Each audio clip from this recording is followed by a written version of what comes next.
Bulletin में सबसे पहले खबर राजधानी भोपाल से, जहां दिन दहाड़े सबसे व्यस्त इलाकों में से एक रोशनपुरा पर फायरिंग हुई है। फायरिंग मालवीय नगर में अक्षय ज्वेलर्स के पास हुई, जहां पर बदमाशों ने 3 से 4 राउंड फायरिंग की और भाग निकले। हैरानी की बात तो यह है कि पुलिस अभी तक एक भी आरोपी को नहीं पकड़ पाई है, जबकि रोशनपुरा और न्यू मार्केट राजधानी का वो इलाका है जहां शाम के वक्त काफी भीड़ रहती है। इस इलाके को लेकर दावा किया जाता है कि यहां चौराहे से लेकर बाजार तक सीसीटीवी कैमरे मौजूद हैं, लेकिन ऐसे में भी आरोपियों को नहीं पकड़ पाना निश्चित ही पुलिस पर सवाल खड़े करता है। जहां पर फायरिंग हुई वो जगह पुलिस मुख्यालय, सीएम हाउस, राजभवन से महज 2 किलोमीटर के अंदर की है। और देखिए, उसी बीच इस तरह से बड़ा विवाद होता है, फायरिंग की जाती है और फायरिंग के बाद जो हमलावर हैं वो फरार भी हो जाते हैं। और सबसे बड़ी बात यह कि अब तक पुलिस उन आरोपियों को नहीं पकड़ पाई है। देखिए, फायरिंग होती है, गोली लगती है। ये पूरा मामला राजधानी भोपाल के उस इलाके का बता रहे हैं जो काफी संवेदनशील इलाका है, जहां से महज 500 मीटर की दूरी पर ही अगर बात की जाए तो थाना है टीटी नगर थाना, और उसके साथ ही मालवीय नगर में अक्षय ज्वेलर्स के पास गोली चलती है। 3 से 4 राउंड फायरिंग करके आरोपी भाग जाते हैं। अभी तक पुलिस किसी भी आरोपी को नहीं पकड़ पाई है। और देखिए, जिस तरह से इस इलाके में जो बड़ा हादसा हुआ है, उस पूरे मामले को लेकर अब तक पुलिस की ओर से किसी भी आरोपी को नहीं पकड़ा गया है। फायरिंग हुई है वो जगह पुलिस मुख्यालय, सीएम हाउस, राजभवन से काफी करीब है।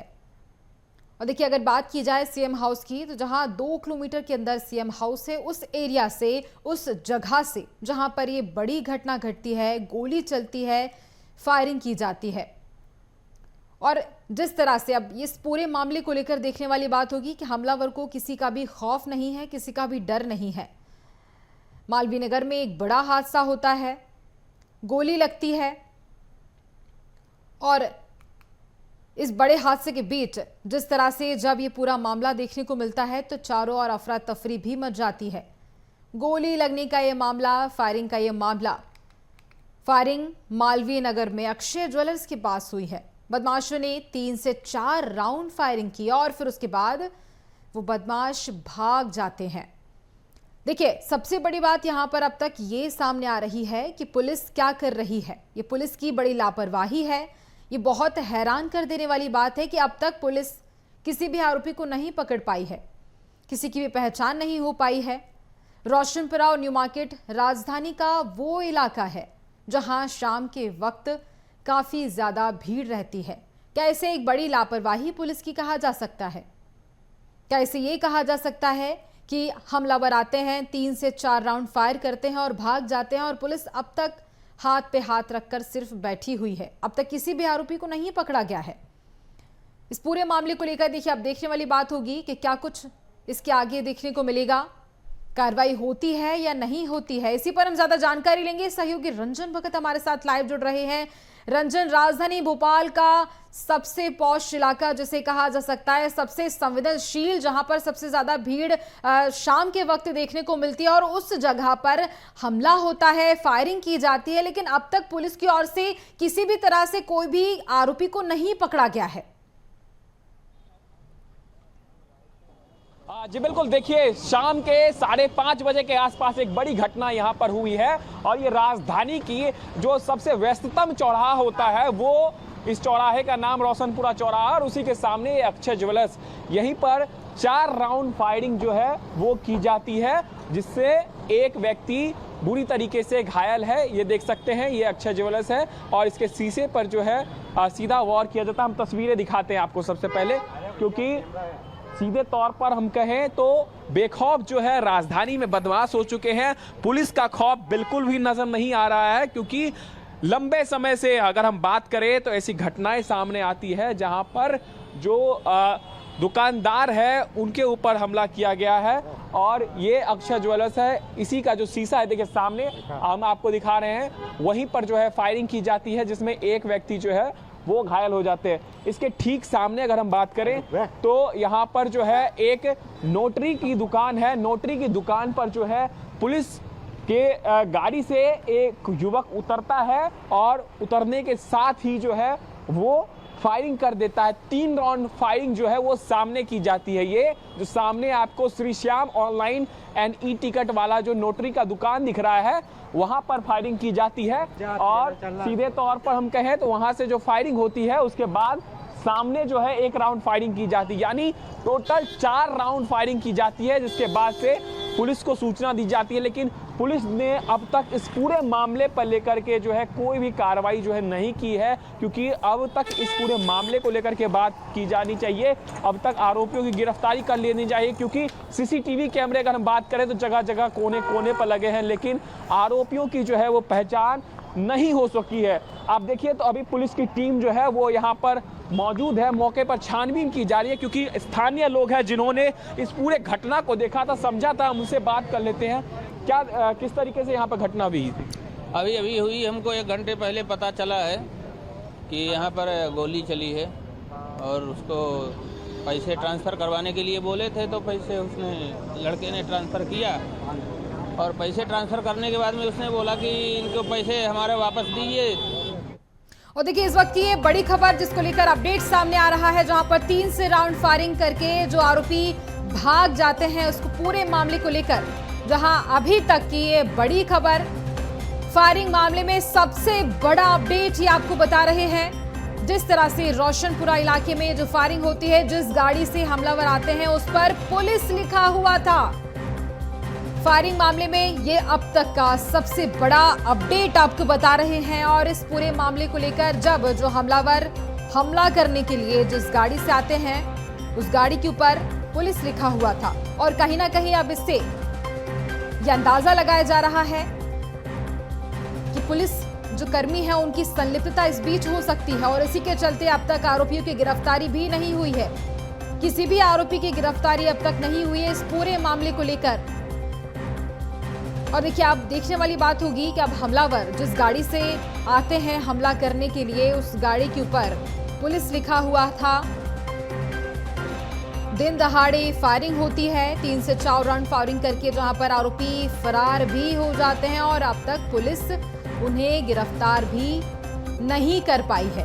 किसी भी आरोपी को नहीं पकड़ा गया है। ऑनलाइन पैसे ट्रांसफर नहीं करने पर गोली लगती है, गोली चलाई जाती है।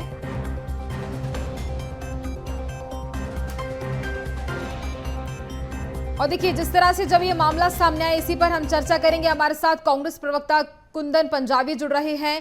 कुंदन जी, क्या लगता है आपको इस पूरे मामले को लेकर? एक ऐसा इलाका, एक ऐसा संवेदनशील क्षेत्र जहां पर इतना बड़ा हादसा होता है, गोली चलती है, 3 से 4 राउंड फायर किए जाते हैं।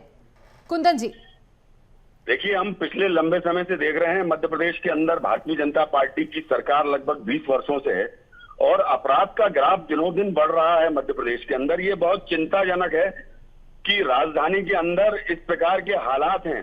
और उस पे भी क्या कहना है कि मध्य प्रदेश के अंदर जब पुलिस खुद डकैती डालती है और पूरा का पूरा थाना सस्पेंड हो जाता है, उस प्रदेश की हालत दयनीय और चिंतनीय है।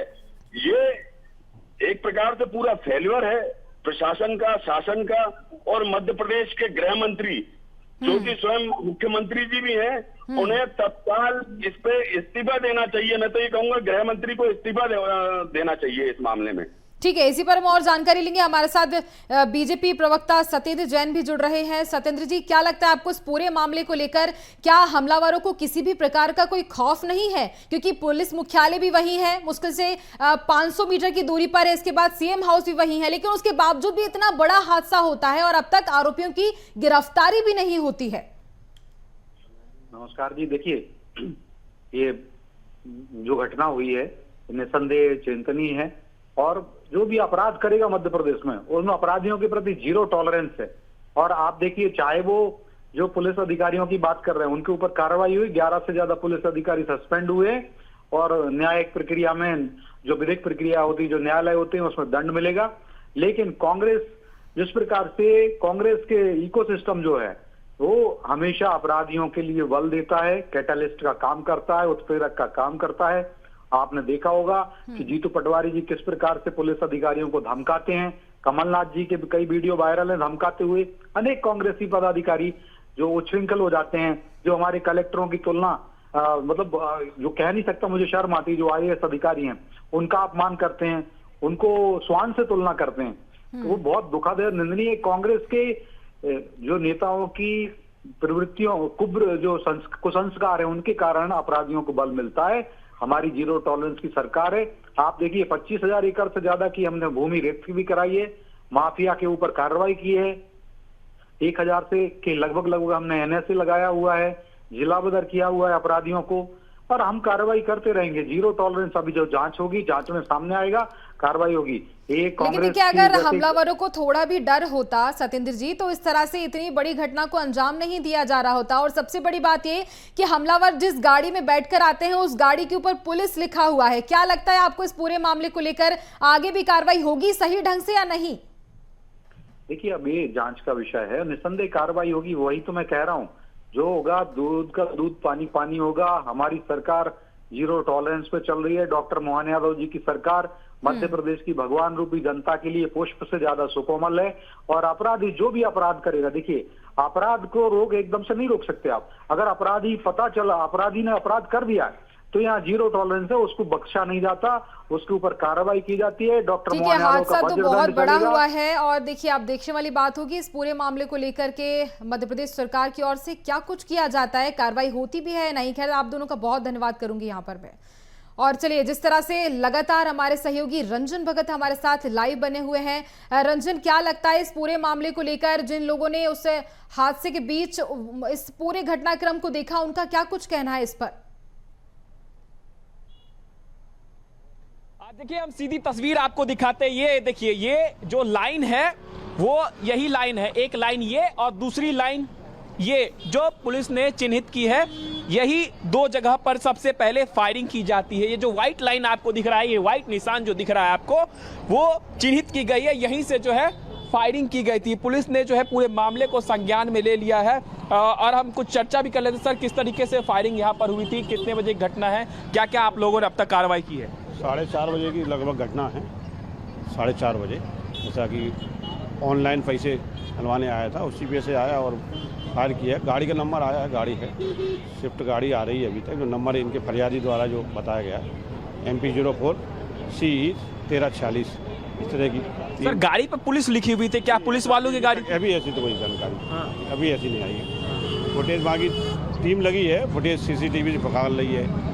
बाकी और जो भी जो तकनीकी साक्ष्य हैं उनको एकत्र किया जा रहा है। बाकी फुटेज और भी लगी है, सब टीमें लगी हैं और बाकी टीमें भी रवाना करी गई हैं। किसी को चिन्हित किया गया है कि किसने ऐसी वारदात को अंजाम दिया था? अभी ऐसा कुछ नहीं, अभी तो स्पष्ट नहीं है, लेकिन उसके बाद भी कुछ क्लू मिले हैं, उनसे स्पष्ट उनसे तस्दीक हो रही है। देखिए, पुलिस कह रही है कि क्लू मिले हैं, लेकिन एक और तस्वीर हम आपको दिखाते हैं। देखिए, ये दुकान है और इसी दुकान के सामने से जो है यहाँ पर फायरिंग की गई थी। हम आपको तस्वीर भी दिखाते हैं। ये वो आरोपी की तस्वीर है। देखिए, हम आपको एक्सक्लूसिव तस्वीर दिखा रहे हैं जिसने इस पूरे वारदात को जो है अंजाम दिया। देखिए, यही वो आरोपी है जिसने 3 राउंड फायरिंग सबसे पहले यहाँ पर की और चौथी राउंड फायरिंग जो हुई है वो है अक्षय ज्वेलर्स के पास जाकर के, जिसमें एक व्यक्ति जो है घायल भी हो चुका है। कितने बजे की घटना थी और कौन से लोग जो है यहाँ पर आए थे, क्या क्या? 5 बजे के आसपास की थी। 5 साढ़े 5 के आसपास। क्या क्या देखा आपने यहाँ पर? सर मैं नहीं था उस टाइम। 4:10 के। आप आइए, एक बार बाहर आइए, हम आपसे बात करना चाहते। देखिए, जो लोग यहाँ पर थे, मौजूद थे, हम सीधा उनसे ही बात कर लेते हैं। क्या क्या घटना हुई थी, आप बताइए। पहले तो दैनिक भास्कर का धन्यवाद जो हमारे के बीच में आया। आप लोग भास्कर का चाहिए आपका DP। घटना ये थी कि ये आरोपी आया और आरोपी 4 व्हीलर लेके आया था। सामने थोड़ी हमारी दुकान के सामने थोड़ी आगे जाके गाड़ी रोका उसने। गाड़ी रोकने के पश्चात वो हमारी दुकान पे आया और मैं बाहर खड़ा हुआ था। मुझसे बोला कि भाई मुझे 20,000 रुपये ट्रांसफ़र करवाना है। मैंने कहा भाई फ़ोन पे करना, बारकोड पे करना है या खाते में करना है।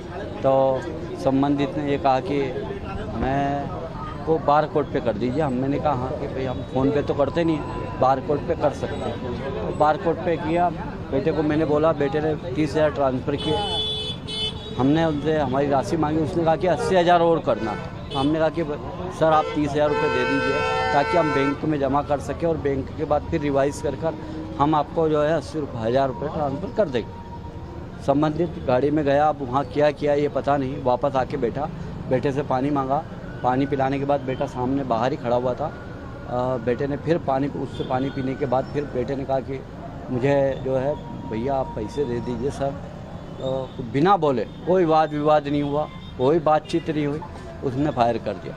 बेटे ने इतनी जल्दी फुर्ती से घूमा ताकि उसको गोली सीधे सीने में लगती, परंतु घूमने के कारण उसको सिर्फ गोली टच करते हुए। कितने राउंड फायरिंग यहाँ पर किया था उसने? यहाँ पर तो एक ही किया उसने, एक किया। बाहर आके फिर उसने 2-3 और किए। क्योंकि मेरा दिमाग बिल्कुल डिस्टर्ब हो गया था कि आज तक कोई ऐसी घटना है। देखिए, ऑनलाइन लेन देन की वजह से, पैसे ना देने की वजह से यहाँ पर फायरिंग कर दी गई।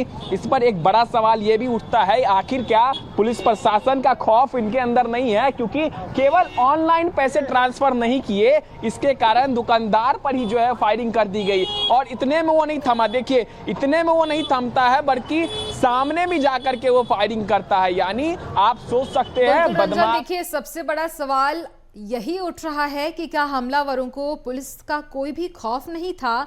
उसके बाद एक मामूली बात को लेकर इस तरह से वो हमला कर देते हैं, गोली चल जाती है, 3 से 4 राउंड फायर किए जाते हैं। खैर, अब इस पूरे मामले को लेकर देखने वाली बात होगी रंजन, क्या कुछ आगे कार्रवाई होती है। तमाम जानकारी के लिए बहुत धन्यवाद आपका।